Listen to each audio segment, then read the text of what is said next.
Hi, Saints. Years ago, I was called to the ministry. And it really was called. It wasn't just something in my head. And it wasn't somebody else, a pastor, a teacher, an elder, somebody said, hey, you should go into ministry. It was a heartfelt drive. And I found myself at Andrews University.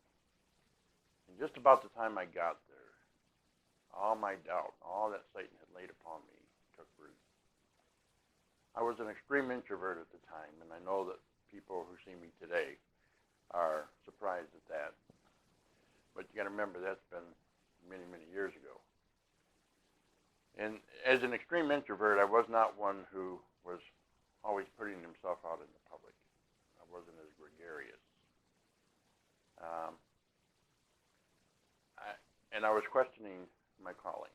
Was this just something in my head? And I would ask myself, I'm not a public speaker. You'd have to be able to speak well. And I talked like I had a mouthful of marbles. Still do. And, I didn't play a musical instrument. I couldn't lead a song service. I sang so bad, I tell people, I sing so bad I hurt my feelings. I didn't have the gifts to be a pastor, to lead people like that. And then I asked God to finish it up with, besides God, don't you have to like people first?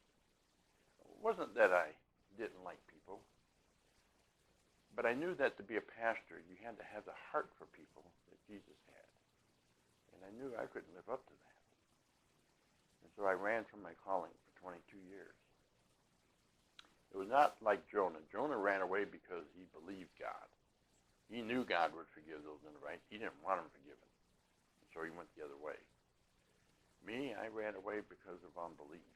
I didn't believe that God could fit me for what he called me for. And so when I say things like, don't you have to like people first? I'm just talking like people, not even love. And I realized that if God allowed God to lead in my calling, that what he called me for, he would fit me for. That this would be something I would receive from him. The love for people. It's not something that just comes naturally to almost anyone. I mean, some people might be more friendly towards other people, might like people more and things of that nature, but to really have true love for people is a godly thing. And that has to come from God to us. And Jesus is telling his disciples that at the end, just before he goes. And he tells us there in John chapter 13, verses 34 and 35, he says, a new commandment I give you, which isn't really so new, but might be new to them. A new commandment I give to you, he says, that you love one another, even as I have loved you, and that you also love one another.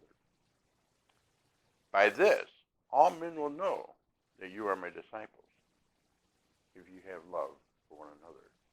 And there's the big evidence of whether or not we're walking with Jesus, whether we're on that journey with him, and how we feel towards other people. How is that going to operate in my life, I thought? How am I going to love people sincerely, truly, and not be pretentious about it? That's the last thing I want. I mean, it's like you go to the airport back in the day, 40 years ago, you'd have the Hare Krishnas coming up giving you flowers and talking about love. They don't even know you. And that love is all pretentious. They themselves are looking for love. Maybe they didn't receive it in their families. That's why they become what they were. And they're trying to spread love around, but they haven't even a clue what it's about, the real sacrificial aspects of what love is. And so how can I say I love somebody as a Christian? Be true about it, especially to a stranger. How can I be true about that? And I realized that when I know what Christ has done for me, what he has done for me, I realize he's done for you. That's my son's dog. So, if that's the case, I can start with knowing what he's done for me and take this to you, a stranger maybe, and have the same feelings towards you that he would have towards me. Christ died not only for me, but for you. And with that, I begin to have respect for you as a person.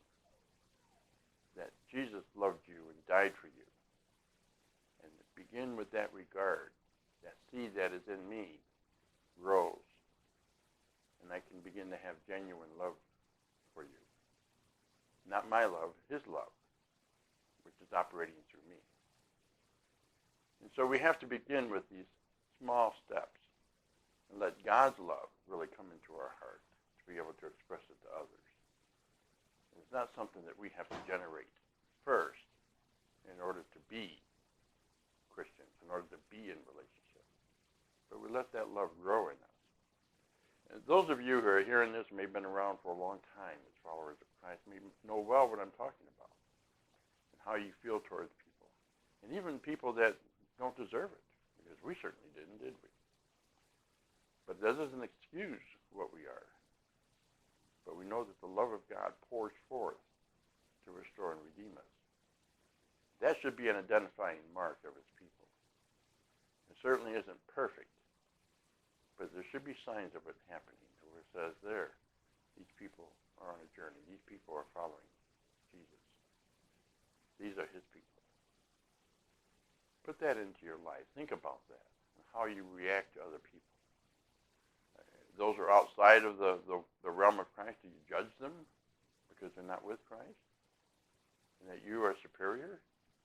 I hope not. The love of Christ should be in our hearts. Genuine love, not pretentious. For our brothers and sisters and for the world outside as we take this message. Remember the little verse we all learned as kids. God so loved the world that he gave his only begotten Son. Too often we believe that God hated the world, that he killed his only begotten Son.